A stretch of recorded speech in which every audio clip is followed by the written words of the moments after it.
Welcome to Table Talk, where there's always room at the table. I am your host, Jonathan Harmon of the J. Harmon Home Team, and we can't wait to talk to these fine guests. Enjoy the show.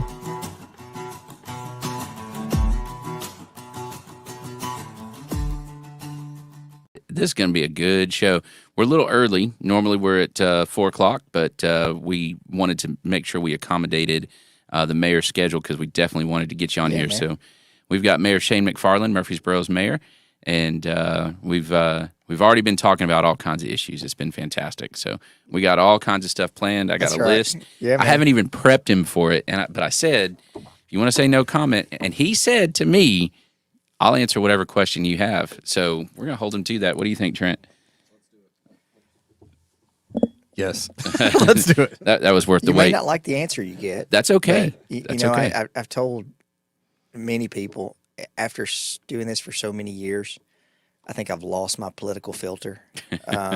And, I think that's good and bad. Sometimes I do think people look for you being authentic. And we've had a lot of tough discussions over the last, many years. And hopefully I think people see your credibility that you try to do the right thing. We're not always going to make the right decisions, but if you're relying on politicians to make you happy every day, you're going to be a miserable human being. That's exactly right. Yeah. Well, and I think that's an admirable trait in my opinion. I don't know that it would get you to Washington as a politician, but at the same time, at least for me, I rely on my local folks to shoot me straight. And honestly, the decisions that they make and the banners they choose to run with, they affect my everyday life way more than anything that happens, maybe even at the state level, but definitely at the federal level. Yeah, I think there's lots of things that are going on at the state. Every municipality, local decisions, and I have been consistent with this. I think local decisions should be made at the local level. Mm-hmm. I even think like the state government doesn't like the federal government telling them what to do, and you'll hear and it runs the direction. You'll hear state people that will say, we don't want Washington telling us what to do, but at the same level, the municipalities in the communities you live. It's different in Murfreesboro than it is in Bolivar or I don't even know where Bolivar is. That's West Tennessee. Okay, yeah. Thanks. So, so I think those are things that we deal with.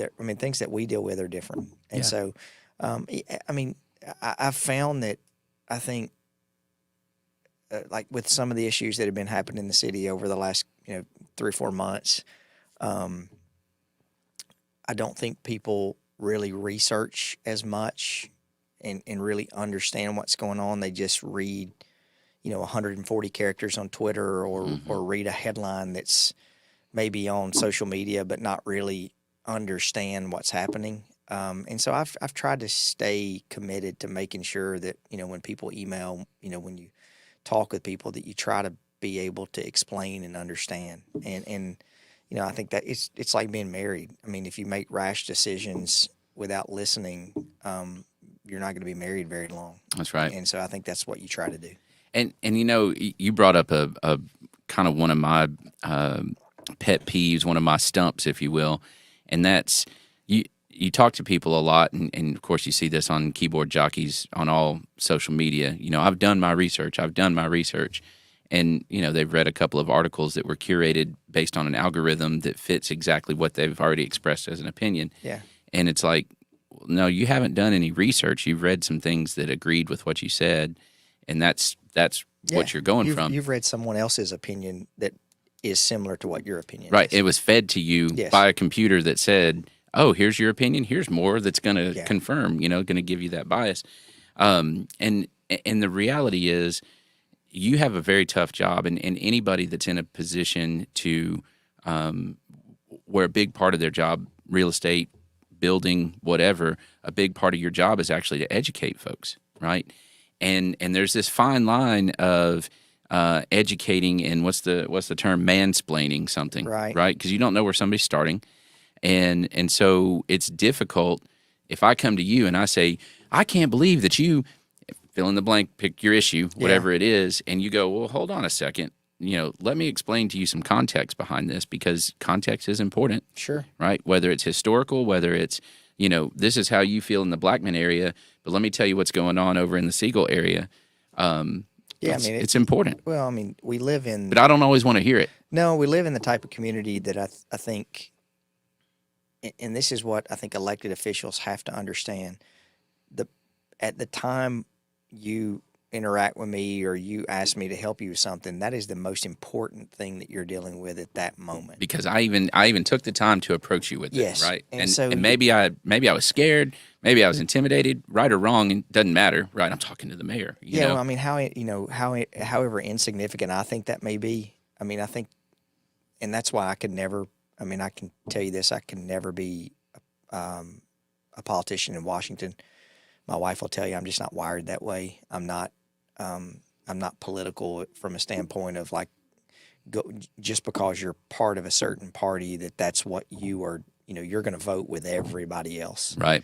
And I laugh a lot of times because one of the council members had told me the other day. He was like, I talked to someone. It was one of our new council members, and he said, that person said to him, that Shane McFarland, he's a builder developer, so he's always on the builder developer side. He's just doing this to make money. And the council member told this person, hey, I've been up there with him for almost a year now, but have you watched him at the meetings? And he said, no. And he said, well, he's usually the one that's like hammering the builders and developers to say, well, no, that's not right. We shouldn't. So I think it's just all based on perception without really seeing where we right. are. I mean, and I think, like with you and your team, you build up your reservoir of trust over time. Mm-hmm. And, people who've not had that experience with you, they don't know what your heart is. I laugh when someone tells me how I am and they don't even know me. And now at the same time, one of the books I read talking about the reservoir of trust, we can make decisions that poke holes in that reservoir, and that trustworthiness leaks out. And so it's way harder to plug the hole than it is to just fill it up. Yeah, I mean, I talked to someone on Saturday who I guarantee you politically we disagree on just about everything.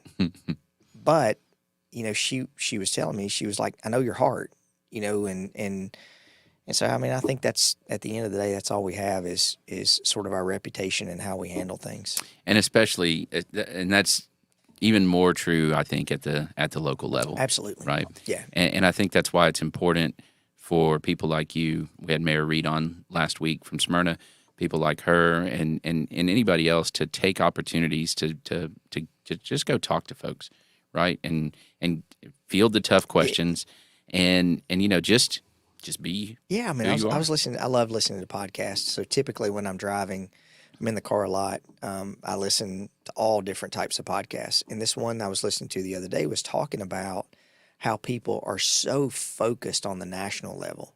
I mean, they're focused on X, Y, and Z issue at the national level, and not realizing that there are way more issues at the local level that affect them on a daily basis.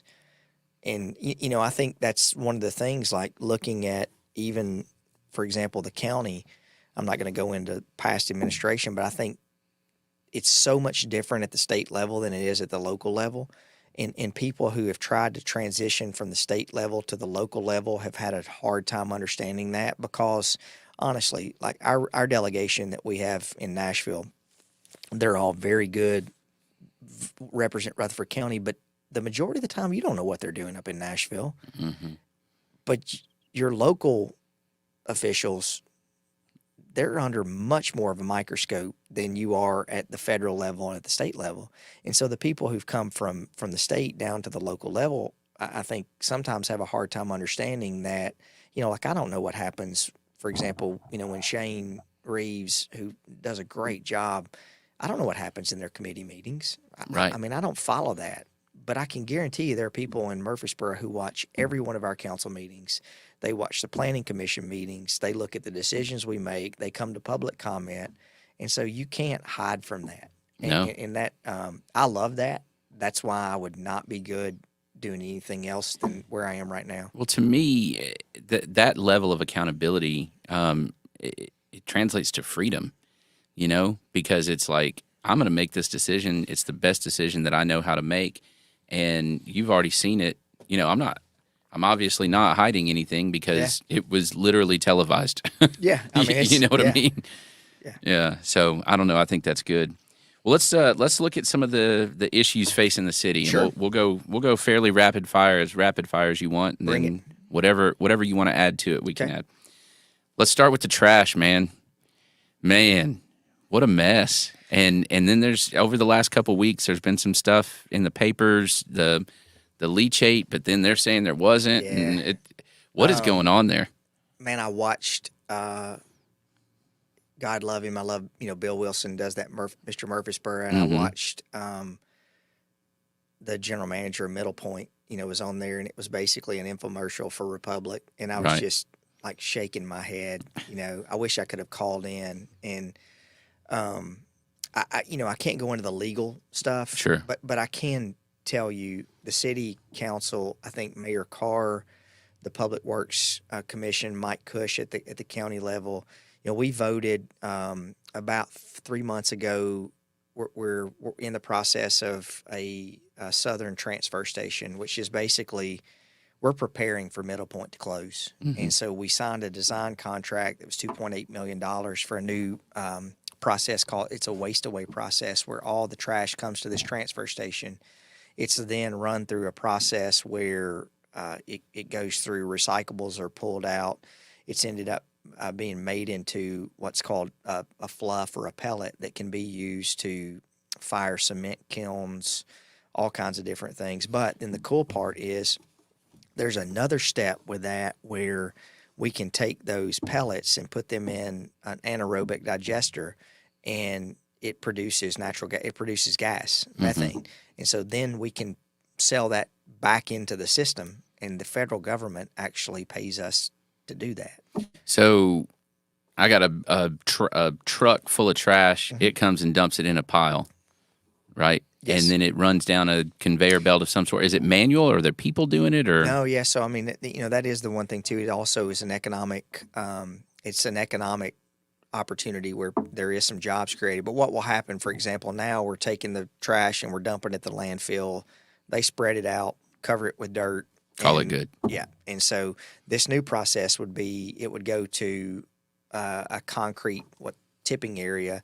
It would be put into this big, huge metal building, and then it's taken literally across the parking lot, and it's run through this process. And so we've researched this for almost 3 or 4 years, and we feel very confident. Now, I mean, here's the deal. For all these years, trash has been free. And I would argue with you that it's not been free. There is going to be a cost that's coming down the road that we're going to be dealing with for free trash. That may have offset any gain that we had. Absolutely. And so, our goal is that we feel like right now the city of Murfreesboro generates about 50,000 tons a year that we control. The county generates about 50,000 tons that they control. And then there's a delta in there of commercial haulers that we don't know where that trash goes, but we feel confident based upon about 75,000 tons a year. The numbers work, and so I think it's something you're going to see happening. I think with Middle Point, Middle Point is what it is. We finally just got tired. I mean, just to be blunt, with all the BS that came from that company that is just not correct. I mean, again, I can't get into the legal stuff, but when I listen to the general manager talk that everything's rosy out there and nothing is, the city of Murfreesboro is wasting taxpayer dollars after going after them, then I'm like, have you lost your mind? I mean, data is data. And, again, I can't go into the next steps, but, after we filed our federal lawsuit, Clean Air, Clean Water, the next step was now the Republic is now blaming the county, saying, "Hey, it's the county landfill that's causing this." Mm-hmm. But and it hadn't been in operation for how long? It's been closed for some time. Mm-hmm. But I mean, here's the taking that aside, I get emails routinely on a weekly basis of how bad the trash is on Jefferson Pike. This past Sunday, I could smell the landfill from my house, and I'm 4 miles away. Mm-hmm. Um, I live on East Main. I've smelled it. Yeah, so occasionally. Yeah, that so I mean, blows my mind. Yeah, so don't give me this that we're good community partners, and that's the part that's really frustrating. Is just because that you donate money to Oakland High School to get your name on their field, or other schools to be on their scoreboards, that does not make you a good community partner. Right. I would be perfectly fine if you keep your streets clean as a contractor. If I don't keep my streets clean, I get fined. And the neighbors are going crazy because we're putting mud in the streets. If you can't keep Jefferson Pike clean, if you can't keep trash from blowing everywhere, if you can't keep it where I smell your landfill 3.5 miles away, and that was the other thing too that I just laugh at. No, it's the Murfreesboro City sewer system. That you guys are the ones who are causing it. So, we're not going to drop it. We're not going to quit fighting. I think the city council has been diligent.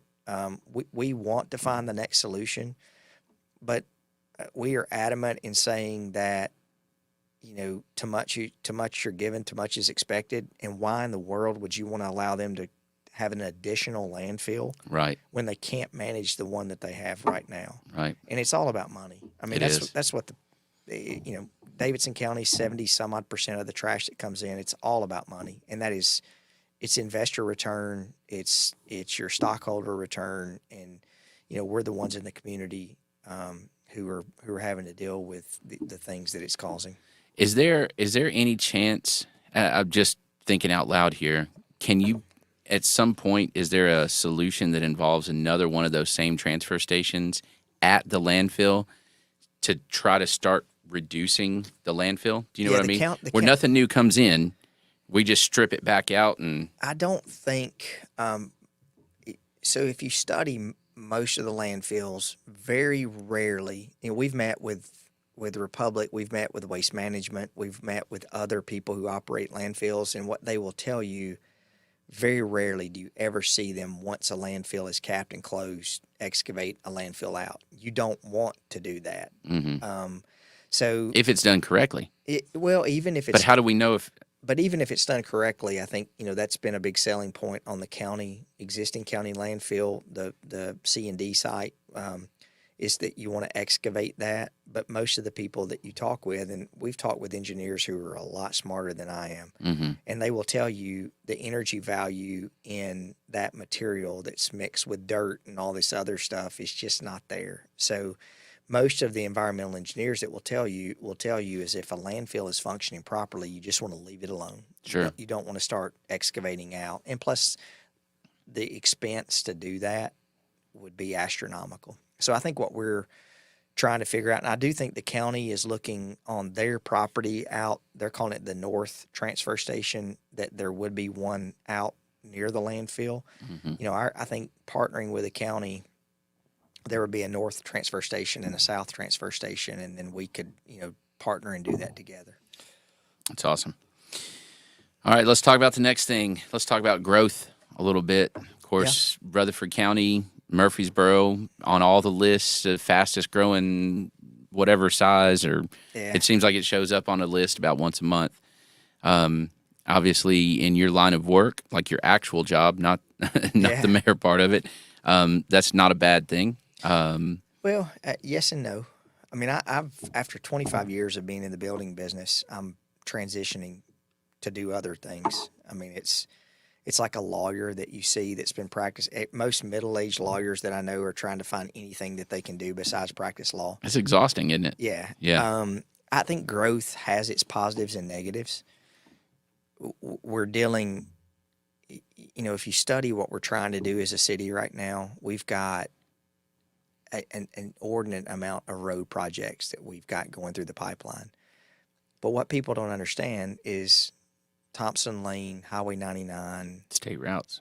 Highway 96, Old Fort Parkway. I mean, there's a process that we have to go through to be able to get those roads done. And you're not going to hear me complain against TDOT because TDOT's our significant funding source, and I think TDOT has been really good to work with. But Commissioner Ely, who is the new TDOT director, one of his main goals is to be able to shorten the timeline that it takes to go through the process of a state road. But if you look at you can go to our website, murfreesborotn.gov. It's on the front page.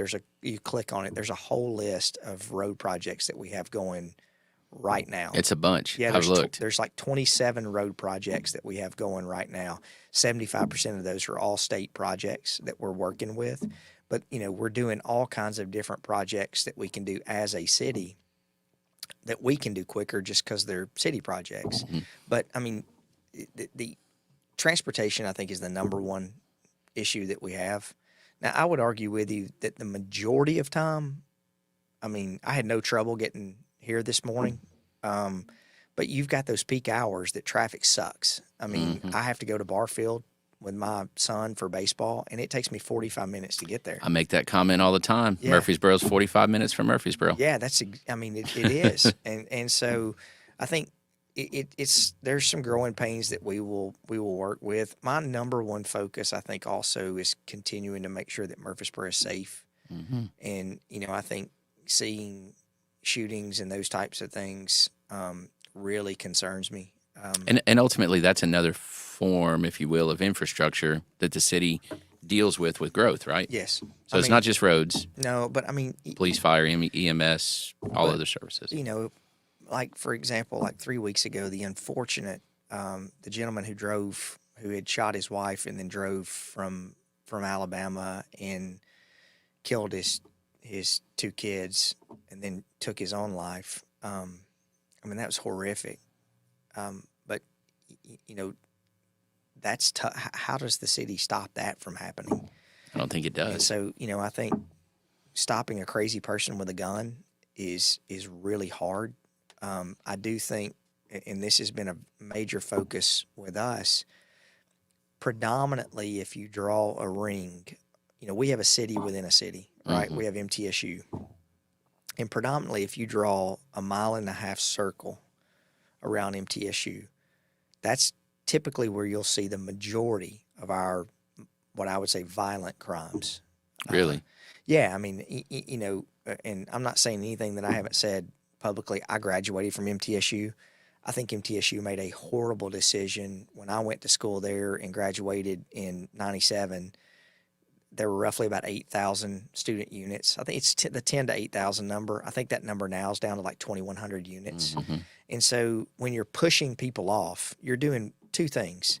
You're making MTSU a transient campus, which it's always been the average age at MTSU is like 26 years old. Mm-hmm. And so it's a transient campus. I mean, Dr. McPhee doesn't like me saying that, but I mean, it is. And so you don't have people who are bought into, like me. I came here from Mont Eagle with my brother in 92, and we both stayed here, so I like to think, I wouldn't be where I am now without MTSU, but they made the decision to completely do away with student housing. And so what ends up happening is you push that off campus, and whenever you push student housing off campus, you lose control. Mm-hmm. And fair housing law, if I'm 31 years old and I want to go live in student quarters or I want to go live in campus villa, well, you can't stop me if I apply. So I can be a 31-year-old drug dealer and go in a target-rich environment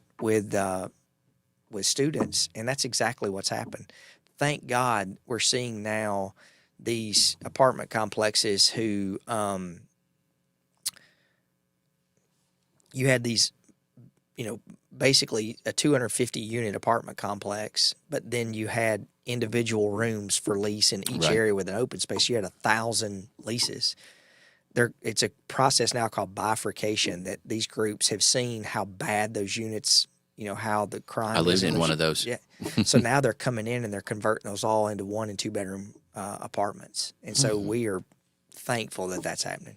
Mm-hmm. A little more stability, because I know I lived in one that had 4 individual leases, and I moved in when the place was built, And so there was 4 of us that went in together, and we each had our lease.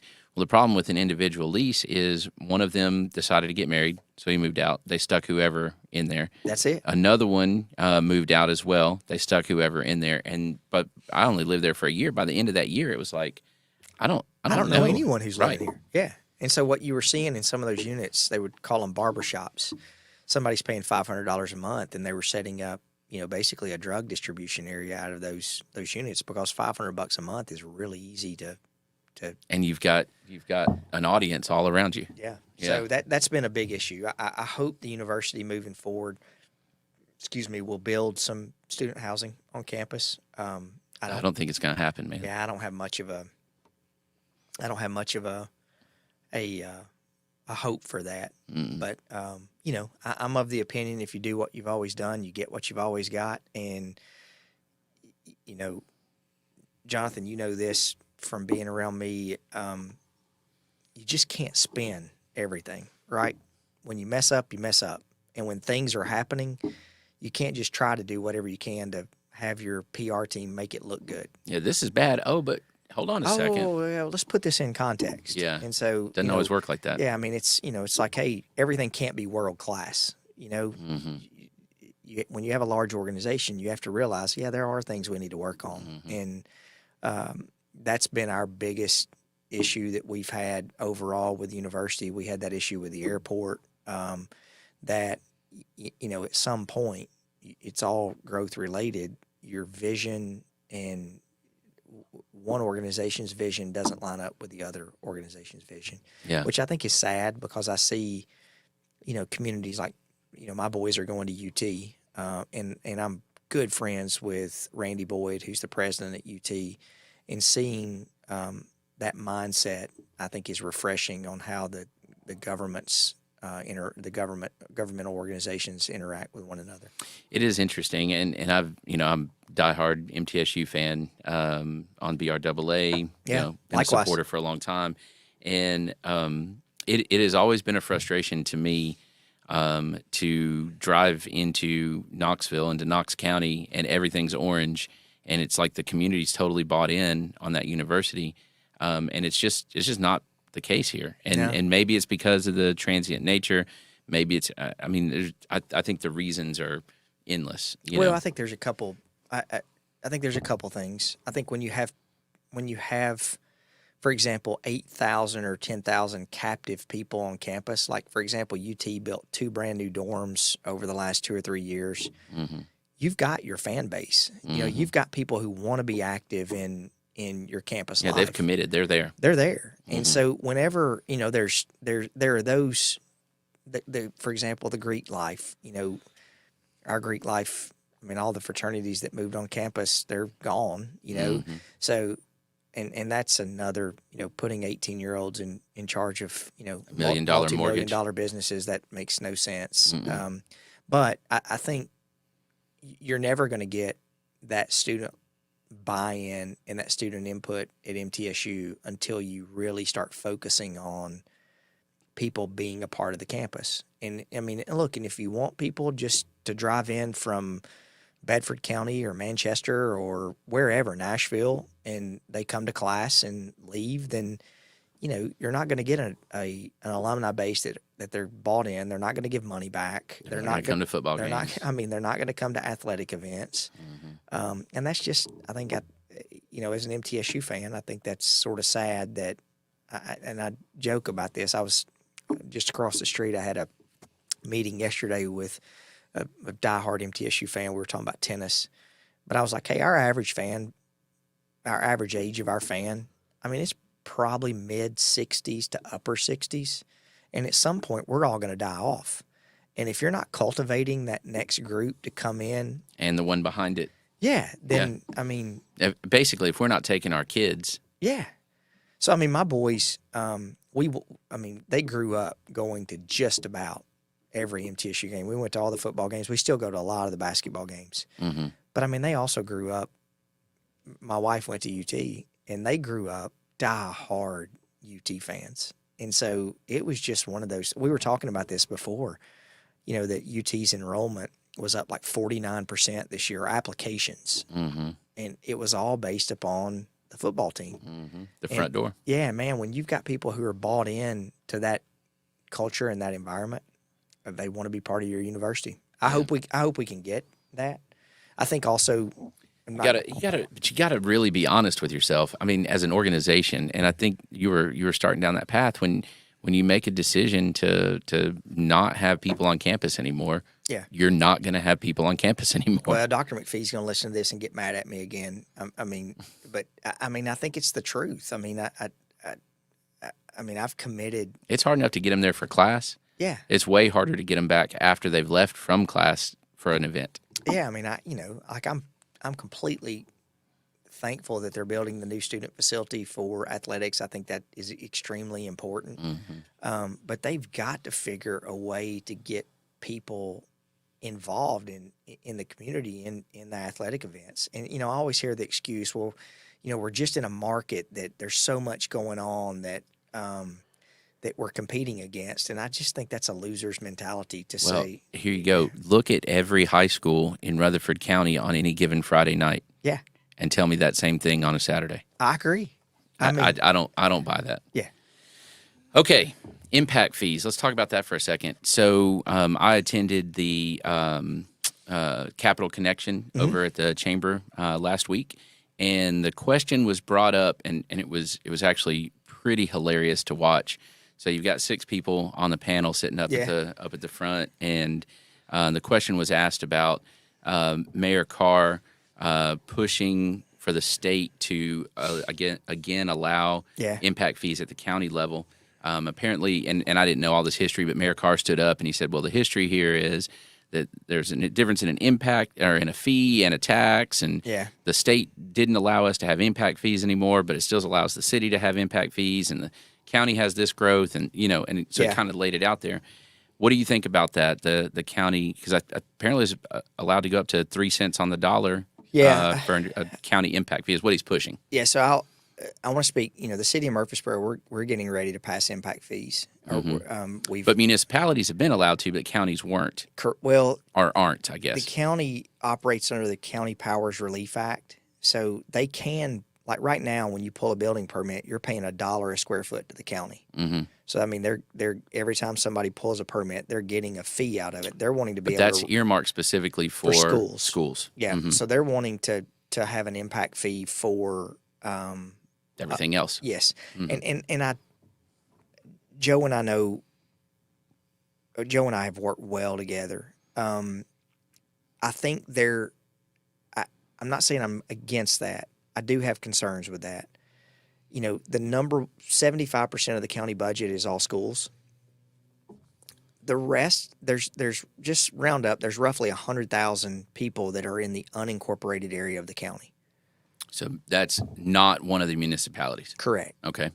So what service does the county provide inside the city limits that the city of Murfreesboro or the residents of Murfreesboro are not already paying for? Mm-hmm. I mean, you've got a sheriff's department, but we have a police department. We've got an ISO rating of 1 fire department. So I think what would be more concerned with is to make sure that the funds that would be generated off of that impact fee are not just going to the 100,000 people that are outside of the city of Murfreesboro that are not paying municipal taxes, right? But would that impact fee be levied only on homes that were built outside of the municipalities? No, I think it's everything. And that's where I would have I would want to discuss, okay, why is it fair for the 700 permits inside the city of Murfreesboro to pay X number of dollars for an impact fee to both organizations when the county's not building roads inside the city? Mm-hmm. I mean, as a matter of fact, the county really hasn't built a lot of roads for the last 20 years. I think we should partner more and do that. But, I think anytime, it's like the wheel tax. Anytime you put a governmental fee on there, typically that fee was just supposed to be for the construction of Riverdale and Oakland School back in the 70s, and that wheel tax is still there. Mm-hmm. So I think you have to be careful on how you're doing that. I think we made a mistake, and this is coming from a builder. We're the only municipality around us that does not have an impact fee. and we should have an impact fee. So the builders who come to me and say, I've been honest with them to say, look, if you're coming to me to argue against an impact fee, then, and this is my opinion, you should be arguing how much it is, not whether we're going to have one or not. But at the same time, Jonathan, I don't think it's fair just to penalize new growth. So, for example, you sell homes, and you have people, I'm sure, that move all over from the country, and then they'll come in and buy an existing home, and then that person who leaves the existing home may go buy some new home. Well, the person who moved here is the new growth. So I think. But how do you capture that? I mean, because then I think ultimately you have a situation where I marry somebody from out of state. Yeah. So I've already paid it, but you know what I mean? Well, I think the only fair way, and this will never pass, there needs to be a real estate transfer fee. So every time a home sells in Murfreesboro, there's a small fee that goes, into the bucket for the municipalities. I mean, we have state tax, the stamp fees and those things that we pay, but that way everyone pays. But some would argue that if that construction, it's sort of like a business, like your tap fees and stuff like that. If it's already there, and I guess my point is, if I paid for this house to be built, right, including the impact fee, and then I sell it, and that person buys it, it's already been paid. Correct. Otherwise, it's a double taxation type. No, I totally agree. Situation. Well, I would think that impact fee. That transfer fee would be a lot less than what the overall impact fee is going to be. I think our impact fee will end up coming back somewhere around $1 a square foot, and that will go to schools, police, fire, and parks. But the builders will tell you what other organization you're just levying against one industry. And because ultimately it's just going to be passed on. Right. It's going to be passed on to the consumer who's coming and buying the product. Well, and I would also make the argument, you were talking about stuff inside the city versus out in the county. The county with the step systems being significantly more prevalent. Right. I think we have the ability to grow in the county. I agree. And I think we're going to continue to see that increase. Well, I think, for example, and Mayor Carr and I have talked about this, the county made the decision about 10 years ago to really up their fire department. So they've gone out in the county and they've built public safety stations. Eliminated or condensed, I guess, some of the volunteer departments that have been out there for decades. But, and they just hired, I think, 30 new firefighters. Well, that's not fair to the city of Smyrna and the city of Murfreesboro for us to subsidize two systems, because we're already paying for a Murfreesboro fire department. So, for example, and I vehemently opposed this when Mayor Burgess did it, they raised their hotel motel tax. The county gets a portion of the hotel motel tax inside the municipalities. There are no hotels and motels in the county, right? Because there's not sewer. So those businesses inside the city of Murfreesboro are paying a hotel motel tax to the county, and then that county hotel motel tax that they collect is used for their fire department. Well, those hotel and motel organizations inside the municipalities, they're already paying through their property tax for fire service. And so that just didn't seem fair to me to subsidize another governmental department with people who are already paying for that service. So I think that's the discussion that's going to have to happen. Yeah, and I think it's interesting. One of the things that I've never really, I guess, understood, and I know that it's part of the theater to get something passed, is how do we designate that hotel and motel tax goes to county fire? It seems like there should, and this all comes to trust. I know there's a whole thing that we can open up with this particular topic, but it seems like this is a revenue stream for the county. This is a revenue stream for the county. This is a revenue stream for the county. Here's our budget. It doesn't matter. Like, I think we start having issues, and this is what he was talking about with whatever the fee is that the county can levy now on building, is that it has to go directly to schools. Well, the sales tax that the county gets inside the city of Murfreesboro, so, our sales tax is 9 3/4, right? Half of that goes to the state, directly to the state. It's more than that, isn't it? I thought it was like 6%. Well, there's a state and there's a local option. So, Right. but I'm simplifying it. Okay. But half of the dollar that's collected goes to the state. Well, then the half that's remaining, 25% goes to the county, and that's specifically designated towards schools. And then the other 25% comes to the municipality. Mm-hmm. So I think, and the county really gets screwed from a standpoint of they just don't have the sales tax revenue or the opportunity to have additional revenue besides raising the property tax. That is really their only mechanism.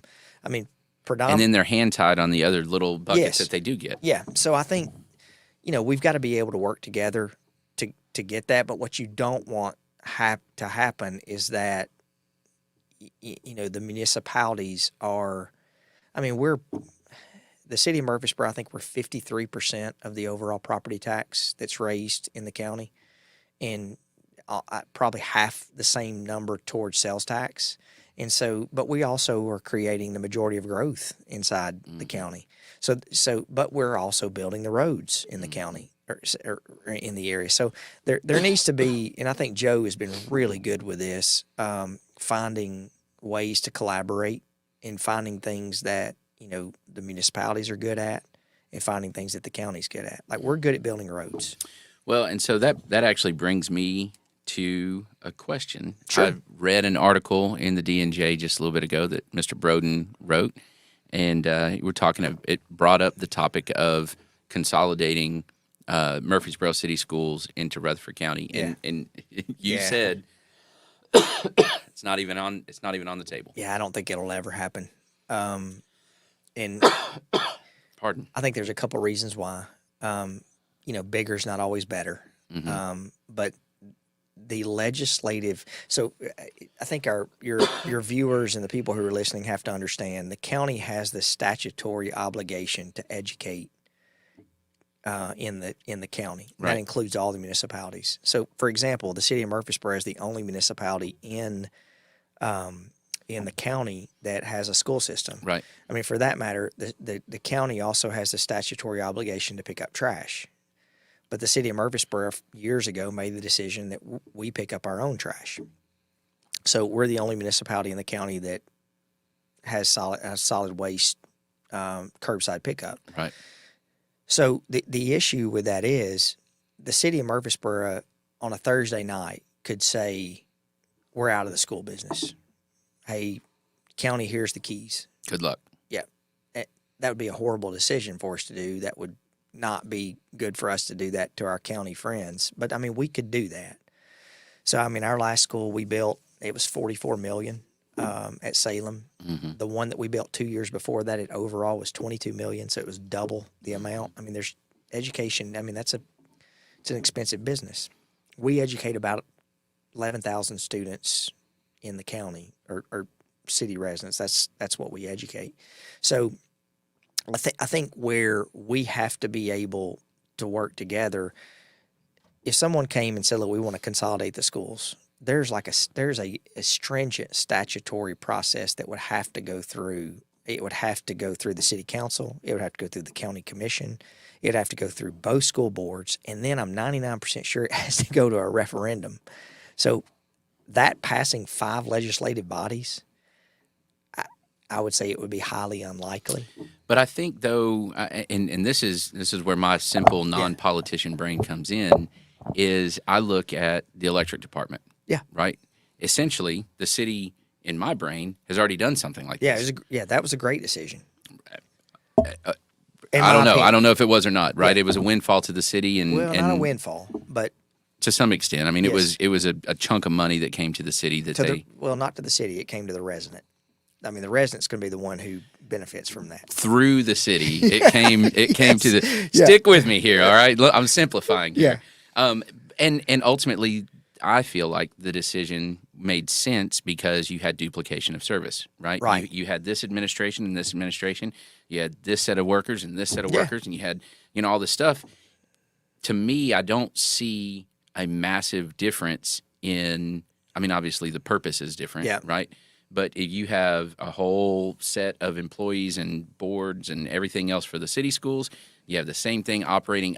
Literally sometimes you can see county schools from city schools, right? Yeah. You get over into like Case and Lane area, that kind of thing. Siegel. I mean, Right. you got Siegel Elementary. It's next to 2 county schools. You got Blackman. Well, those are three county schools. Blackman Middle, Right. Blackman. Those are all. I mean, that's. But not, there's city schools within a mile. Yeah. And then you have this weird thing where city schools go to 6th grade, but county middle schools start at 6th grade. Yeah. So like there's this weird overlap there. Yeah. And to me, I'd look at it and I go, guys, this should just be one system. Yeah, I mean, my opinion. Well, and here's the thing. I mean, you have 2 different elected bodies that also make those decisions. Sure. I mean, the city council. Our sole obligation is sticks and bricks and maintenance. That's what we vote on. We vote on funding, but the school boards, are the ones who run the school systems. Right. I'm just giving you my opinion. I don't think it would happen. There may be some arguments. I mean, I think the only thing that you're really going to save is administrative money. Instead of having 2 directors of schools, you're just going to have one. I do think, and I think the county has a great school system. The city of Murfreesboro has an outstanding school system. 100% agree. And I think, it's one of those things, if it ain't broke, don't fix it. And I think the challenges that our city school system deals with a much more urban environment as opposed to the county. And I do think there are county schools like, Blackman and Barfield, Siegel, for example, that are dealing with a different environment or have that same environment. But, I think we're dealing with some different things. Like when COVID hit, we fed 38 sites a day, twice a day, for breakfast and lunch around the city of Murfreesboro. Mm-hmm. And so you couldn't do that in the county from a standpoint. It's so spread out. So I do think that there are different things that we're dealing with. But those buildings would still be in place. Yeah, they would. And the county does have systems like that. You have Atlas. You have several things like that. Don't get me wrong. I think there's an argument. There could be an argument for it. But I think adding 11,000 students to an already really growing school system would be tough. I think it would be, for the residents of Murfreesboro, it would be a savings because we wouldn't have to deal with the school system anymore. Right. But I don't think that would be the right thing. Now, the one thing, and I've been public saying this, I'm not sure having 6th grade in our school system makes any sense. Because typically, to me, it makes no sense. Yeah, typically what you'll see, and we had this discussion back when Gary Anderson was the finance director, and it all was based upon how much the state gives. And here's my simple thinking: if we have 1,000 6th graders in the city of Murfreesboro, because typically what you see, most students once they get to 6th grade, they leave the city of Murfreesboro and they go to the county to start because they don't want to start middle school in the middle of middle school. Right. And there was a huge change. I mean, when I went to middle school, it was 7th and 8th grade. Yeah. Right. And at some point, they said, no, middle school is actually 6th, 7th, and 8th grade. But think about this. I think the last time I checked on this, there was 700 to 1,000 6th graders. Well, so all of a sudden, if you were to say, now, if we did this, you're going to be throwing 1,000 students onto the county that they currently wouldn't have. Mm-hmm. And you're taking away 1,000 students from the city. That's a school. Mm-hmm. So 1,000 students, that's how big we build our schools. So all of a sudden, you're not having to spend $44 million on a school because you're not educating the 6th grade. I think it would be something that would need to be phased in, so that way you could let our county team know, hey, we're getting ready to do this. But I think the explanation we got a while back, that just say rough numbers, if it's 1,000 students, I think the state pays like $8,700 or just round up $10,000 a student. Well, that was about $10 million that the city wouldn't be getting. I would argue that's $10 million that we wouldn't have to spend in debt service and other things. Mm-hmm. I think that's really the discussion that needs to occur. Mm-hmm. Gotcha. Man, I had so many more things on here, but we're about out of time. Oh, you got to give me is there a good hard question? You know what? I'm going to give you some good questions. Okay. How about that? All right. I'll be quick. So this is the Mayor McFarland. We're going to go your top 5 on these, okay? Okay. So since you've been mayor, top 5 wins for the city of Murfreesboro. Miracle Field, hands down. I mean, place is awesome, isn't it? That's one thing I drive by every day, and I'm like, okay, we got that one right. Yeah. I think we've been able to cut through a lot of the inner workings to be able to help small businesses. I think that's something that's near and dear to me. Can I brag on that for a second? Sure. So, as you know, I opened a small business. We're just over a year old now. It took us about a year to get it built out and everything.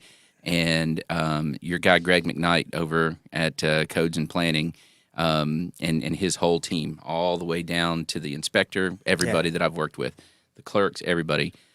It was, you start out something like that, and everybody's like, oh, the city, oh, Yeah.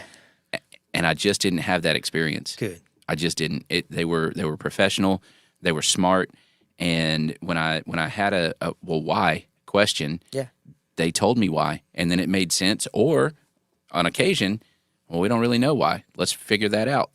Yeah. So they were great to work with. Yeah, I think that would be too. I think we had the unfortunate event in 2018 where we had to raise taxes. We had let our tax rate get down to like 93 cents. Mm-hmm. And when you have a growing city, and so I think financially we're in the best shape we've ever been in. In December, I had a crazy idea November of 2021 about swapping land out on 840 on the interstate to Middle Tennessee Electric because they needed a more accessible and urban type environment for their complex. So we traded them 153 acres that is next to 3 neighborhoods. Mm-hmm. So we actually are starting West Park. So we talked about that last time we were here. So I think that's something we're excited about. That's very exciting. Yeah. So that was 4. What was the 5th one? Fifth one, overall, Murfreesboro continues just to be a good place to live. And man, people, I think people like doing business with people that they like. I mean, you pick 100%. I just went next door to Brass Horn and got my coffee, and I could have. I see the cup. Yeah, my favorite place in the world, right there. I could have easily stopped by Starbucks. Brass Horn's a locally owned business.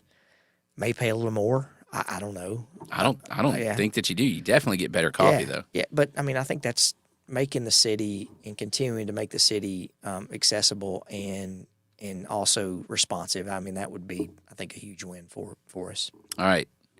Top 5 things that we missed since you've been mayor. Losses, however you want to spin that. Yeah, I'm not one to dwell on mistakes. I think you learn from those mistakes. I think this legacy sports development that was announced, when somebody comes in and wants to do a really big development, it's not like you can say, nah, I really don't want to stand up there with you. I think that's going to be proved. I wish that would have gone a different direction. Feels like the monorail on The Simpsons. Yes. Remember that episode? Yes, where it shows the end. Yeah. I think that's something that I've been disappointed in. Mm-hmm. I think the characterization with some people that the city does not like everyone. That drives me crazy. Look, I don't. There are things I do that people don't agree with, and I'm the one who has to put my head on my pillow every night. But it's not for me to judge anyone else. Mm-hmm. And so I think the characterization that the city is not welcoming, for example, to the LGBTQ community couldn't be further from the truth. The perception that we want people who spew hate to come into our community. But we have a Constitution, and our Constitution says that you can shout as loud as you want to what you agree with, and I can vehemently oppose that, but as long as we're doing it in a civil manner, that's the way our Constitution is written. So I think those are misses that I wish we could get the word out a little better. At my heart, man, I hate politics. I really do. I just I think if we can do a better job making sure that we get our message and our word out, I think that's something where we fell short. And then we just I told you that I've lost my filter. I wish that the relationship with the past county administration would have been better. But I think when you lose trust, you just lose that common ground. Like we were talking earlier, Mayor Reed in Smyrna, I talk to her routinely. Mayor Cole, we all trust each other. Mm-hmm. And I think as municipalities, we had lost that trust. And I say as a collective. And so I wish we could have found a way to get that That's disappointing. that back on the rails. I think Joe's doing a really good job, helping with that. But man, here's the thing, and I'll probably get in trouble for saying this. This just goes to show that I'm not looking at running for any other office. Whenever you put R and D in front of your name, you get hemmed in a lot of times on the local level. And even the politics at the county level is so different in the city because we provide services. I mean, I don't ask you when I go pick your trash up, are you a Republican or a Democrat? Are you gay? Are you straight? What's your religion? We just pick trash up. You just need the trash to be on the curb. That's it. That's it. You can't be overstuffed, Right. So I think we have tried to major on the major and minor on the minors, and our major needs to be that we provide services to everyone in our community and just keep all the other stuff out of the way. Yeah, I agree with that. All right, 3 things on your wish list for the next when do you run again? You just did. I was right? just reelected in August. Yeah, So, I don't know if I'll do it again. I really was. I was really thinking about not doing it this time. it's a lot. It is. I enjoy it. I mean, it's taken me a while, but I mean, I'm not a narcissistic person. My wife will tell you, I come home to her and I'm like, hey, what do you think about this? And I mean, a lot of my best things have been from, it was Ashley's idea about the Middle Tennessee Electric property because I was running. She was like, well, what about this? I mean, so wish list, I think, continue making the city a great place. I think trying to continue to keep the state and the federal stuff from getting into the local side. I'd love to see West Park get finished. I mean, love to see it get finished. I'm a parks guy at heart. I'm on the ball fields. I was at the ball field last night coaching some kids. So I'd like to see that happen and some of these road projects get happen. And Notes Live. I think you're going to see That's that. on my list. Yeah, I think you're going to see that get started. What would you say? We'll end with this because I think this is important. Yeah. I am a huge fan of that project. Everything that I've read, it makes sense. Where it's located makes sense to me.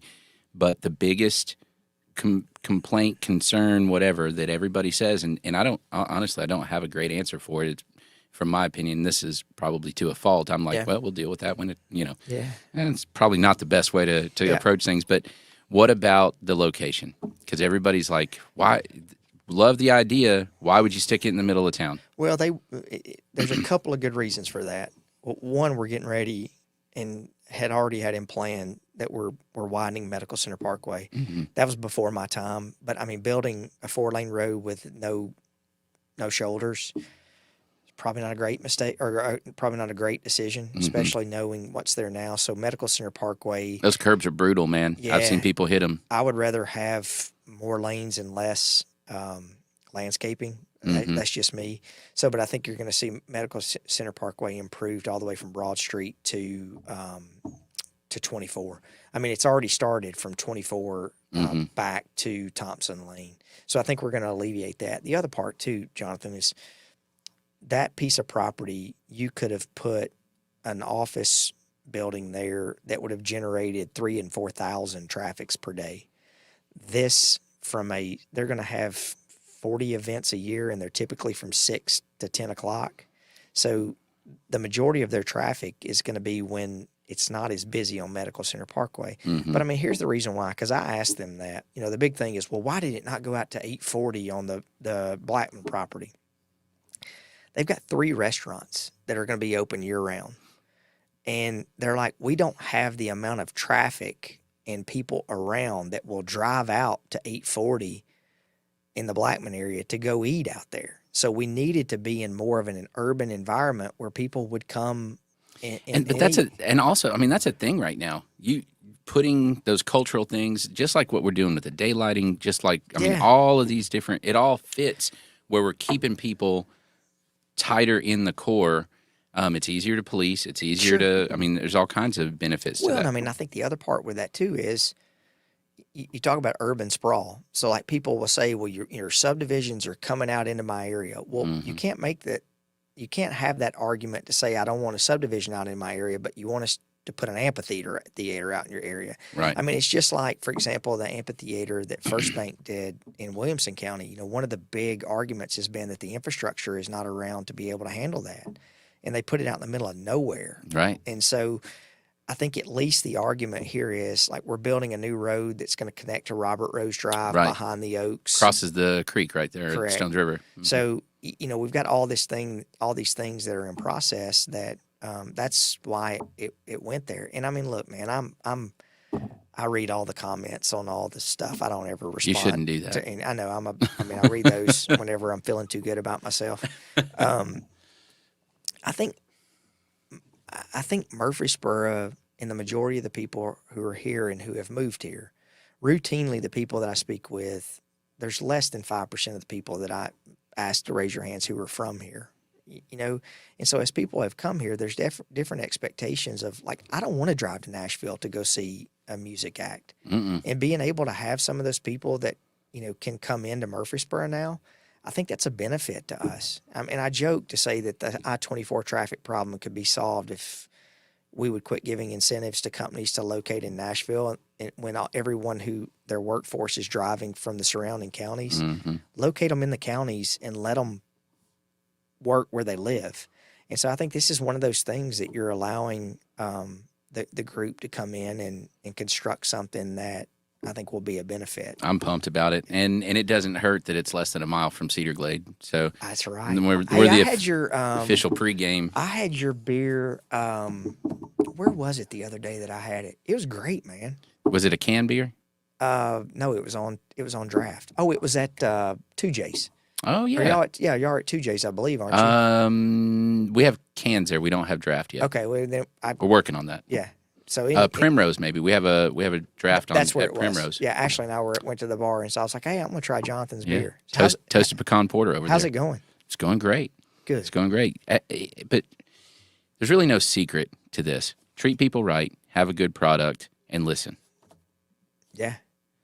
And it doesn't really matter if it's beer or if it's houses or if it's an amphitheater. Well, you know, we had to change our whole ordinance to be able to allow so that was a lot of the stuff we were doing behind the scenes. What's it called? Well, we didn't get it, so we're still industrial. Our little building's industrial, but we worked with Roman and Greg and several of those guys to kind of pave the way for the next folks to be able to make beer in commercial highway and commercial and even city core overlay.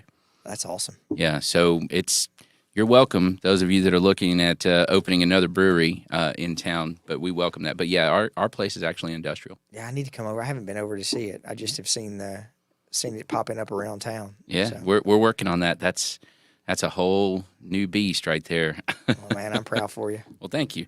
Hey, Mayor Shane McFarland, part-time mayor of Murfreesboro, right? Officially, but actually the mayor of Murfreesboro, the real one. It's funny. I'll talk to some folks sometimes, and they're like, "Oh, you're like the mayor of Murfreesboro." I'm like, "No, I know the mayor of Murfreesboro. That is not a job that I want. Thank you very much." Oh, man, I love it. There's been very few days that, maybe going back to 2017 with the group that came in, there are days that you question why were you put in this spot, but that was handled very, very well. By the way, thank you. We had the group come up the other day talking about. I think the Proud Boys came into a rally the other day, and I'm like, please go back and Google what happened in 2017. Most of y'all don't even remember that, but I think as a community, that was a good day for Murfreesboro. It was. It was a good day, but it was one of those things. I still keep in my phone a text that Sean Hackinson sent to me, and Sean was like, "Hey man, I'm not one to kiss people's," but he was like, everyone doubted when you were saying, "Hey, this is exactly what we need to do." You never wavered on what would have been popular, and it turned out exactly the way that it was supposed to turn out. I would rather my city be in the news for handling it the right way than what happened in other communities. And so 100% agree. But I think we'll just continue to look, man, you and I can disagree. My guess is we don't agree on everything politically, but we still agree that we love our community and we should be able to treat each other with respect. And if I'm asking for tolerance from you, well, then you need to give me tolerance on my 100%. opinion as well. And so I think the majority of the time we agree on a whole lot more than we disagree on. Well, and I think that all comes down to having a conversation and being open to the fact that you might not have it 100% right. You might have it 95% right. Yeah. But there might be 5% room for some modification there. Yeah, and compromise. Mm-hmm. I mean, That's it. I think there are things inside us morally that we may just say, look, this is a non-negotiable with me. But the majority of the time, I think everybody just wants to live peacefully and they want to be able to enjoy, their individual lives. So that's that at my heart, I think that the least interaction with government is probably the best, because people will tell me that. I'm right there. I used to tell Mayor Ketchern this, and I wasn't trying to be a jackleg, but I was like, over these many years, I have found out that when politics gets involved with service delivery, we are going to screw it up every single time. At least complicate it. Yes. At least. Yeah. Politics doesn't really help service delivery. And Yeah. so you let the people who are trained to do it. And that's one of the reasons why Murfreesboro has been so successful. I love it.